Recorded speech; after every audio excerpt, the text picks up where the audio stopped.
महेंद्रगढ़ हरियाणा से आए हैं हरियाणा से आप आए? अंतर्राष्ट्रीय महादेवी जय किशोरी जी की कथा सुनने के लिए। बड़ा ही अमृत पान करवा रही है, जैसे वो अपने मानव जीवन को भी अमर कर रही है, सनातन संस्कृति के बारे में बताकर और सभी मनुष्य के जीवन को भी अमर कर रही है। हरियाणा से कितने लोग आए? हम अकेले आए हैं भ्रमण करने के लिए। अकेले आप आए? जय किशोरी जी को जानते हैं?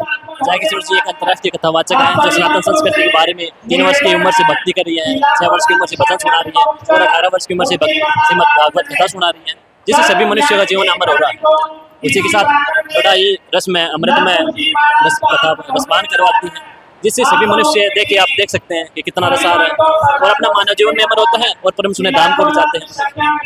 तो इसी के साथ हम उनका भी आभार व्यक्त करेंगे।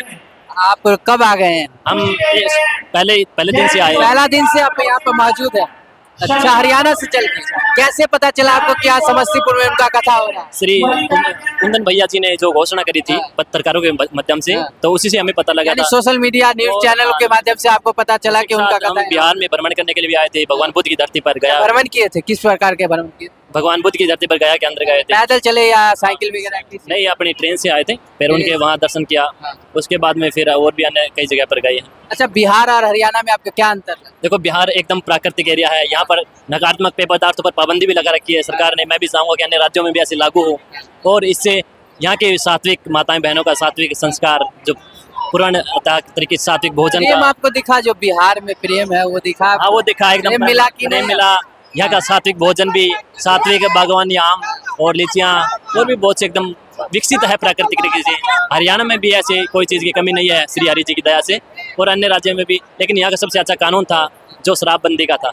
अच्छा, शराबबंदी आपको कैसा लगा? मेरे को सबसे अच्छा कानून लगा। एक गुजरात के अंदर भी शराबबंदी है, 2 राज्य ऐसे हैं जिनमें शराबबंदी है, तो मैं चाहूँगा कि अन्य राज्यों में भी ऐसी शराबबंदी हो। मैं सरकार से प्रार्थना करना चाहूँगा कि ऐसे कानून को लेकर हम भी सत्य सनातन संस्कृति के बारे में बताते हैं, कथावाचक हैं, जमींदार हैं, तो इन सभी को सभी मनुष्य का जीवन विकसित हो, तो हम यही परमात्मा श्री विराट विष्णु मातृका से प्रार्थना करते हैं। जया किशोरी जी के से सीखने की बात आए तो क्या क्या सीखा जाता है? अगर देखो भैया, बच्चों के अंदर अच्छे संस्कार हैं, मैं तो चाहूँगा मेरी माँ बहन बेटियाँ भी ऐसे ही सीखें कि उनसे सीख कर अच्छी कथाओं का रसपान करके वो अन्य मनुष्य को भी विकसित करें, अच्छे तरीके से अपने मानव जीवन जी करके अच्छी कथाएँ सुनाएं, अच्छे ज्ञान प्रदान करें, जिससे अन्य भी जो मनुष्य हैं उनका भी जीवन विकसित हो और वो भी अपने जीवन को विकसित करके परमात्मा के धाम, परम सुने धाम को जाएं।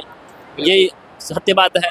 और उसी के साथ में बहुत सी युवा भी सीख रहे हैं, जिससे उनका जीवन भी विकसित हो रहा है सनातनता के बारे में आगे बढ़। आप स्पेशल जया किशोरी जी के लेकर आए हैं या कुछ अन्य काम से? नहीं, और भी भ्रमण भी करने के लिए आए थे, कथा का रसपान भी करते हैं, हम हर कथाओं में जाते हैं। संत का कथा? बागेश्वर धाम जी शास्त्री जी का भी कथा सुना भी गए। और उसके बाद में श्री रामभद्राचार्य जी महाराज का अभी इलाहाबाद के अंदर, जब गया में वो इलाहाबाद के अंदर अभी महाकुंभ हुआ था, उसमें भी गए थे, जिनमें सभी संत महात्माओं की कथा सुनी थी हमने। आचार्य जी का? हाँ, उनको भी उनके अभी मुजफ्फरपुर में उनका भी वृंदावन में गए थे, उनके आश्रम में कथा हुई थी।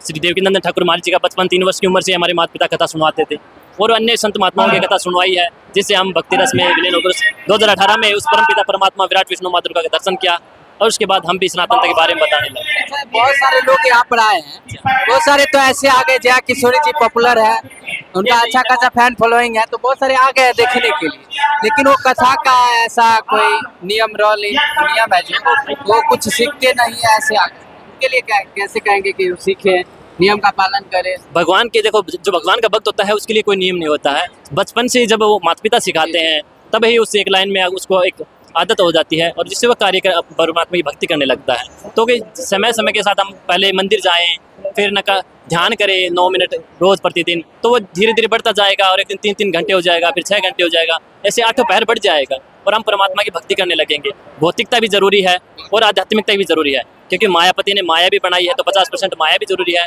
और मायापति भी जरूरी है। तो मैं दोनों के लिए कहना चाहूँगा कि दोनों ही साथ लेकर के चलें, लेकिन बचपन से करें। भक्ति के मार्ग से भटक रहे हैं। अभी सोशल मीडिया का जमाना चल रहा है, तरह तरह के अडल्ट आते हैं, उसे लोग उसमें ज्यादातर जाते हैं, तो उनको कैसे कहिएगा कि भक्ति के ओर आए, उसको कैसे संदेश? अब देखो सर, अभी सोशल मीडिया का समय है, बच्चे ज़्यादा जा रहे हैं, तो उसमें नकारात्मकता फैल रही है, मानता हूँ इस बात को, लेकिन उसमें से कुछ समय हम अपने परमात्मा के लिए एकांतवास भी तो निकालें, किताबों के साथ पढ़ें, ज़्यादा फ़ोन वगैरह का कम प्रयोग करके, तो इससे अपने जीवन को एकाग्रचित करेंगे, ध्यान में करेंगे, सात्विक भोजन खाएं। मैं बच्चों युवाओं से खास कर कहना चाहूँगा कि फास्ट फूड की ओर ज़्यादा ओर जा रहे हैं, जिससे उनका शरीर भी बेकार हो रहा है, उनके आत्मिक ऊर्जा भी बेकार हो रही है, और वो परमात्मा से भी ध्यान वंचित हो रहा है। तो वो सात्विक भोजन, दूध दही लस्सी माखन फल मेवा इत्यादि का प्रयोग करें, सात्विक कपड़े पहने, कुर्ते पजामे धोती कुर्ता पहने, जिससे हमारी भारतीय संस्कृति भी विकसित हो, और शराब बीड़ी सिगरेट मांस इत्यादि का सेवन ना करें। अच्छा, आप हरियाणा से आए तो यहाँ रहने ठहरने का व्यवस्था आपको श्री कुंदन भैया जी ने हमारा अच्छा प्रबंध किया, भोजन का भी कोई दिक्कत आपको? कोई समस्या नहीं हुई हमें यहाँ पर आने पर, और ना ही कोई हो रही है। जहाँ भी हम जाते हैं परमपिता परमात्मा विराट विष्णु माँ दुर्गा की इतनी दया होती है कि हमें हर चीज पहले से प्रबंध कर दिया जाता है। तो ये जो लोग बिहार को गलत तरीके से देखते हैं उनको लिए कैसे? नहीं भैया, मैं कहना चाहूंगा वो एकदम नकारात्मकता फैला रहे हैं। बिहार बहुत अच्छा है, हम पहली बार बिहार आए अपने जीवन की 29 वर्ष की उम्र में, तो बिहार बहुत सुंदर है, सात्विक है और सत्य है, जहाँ भक्ति बढ़ रही है और ऐसे ही बढ़ती रहे। हम परमपिता परमात्मा विराट विष्णु माँ दुर्गा से ये प्रार्थना करेंगे। जय गुरु, जय प्रकृति, जय ब्रह्मांड, तीन लोक में एक नाम। जय श्री राम, जय श्री श्याम, हर हर महादेव। बिल्कुल।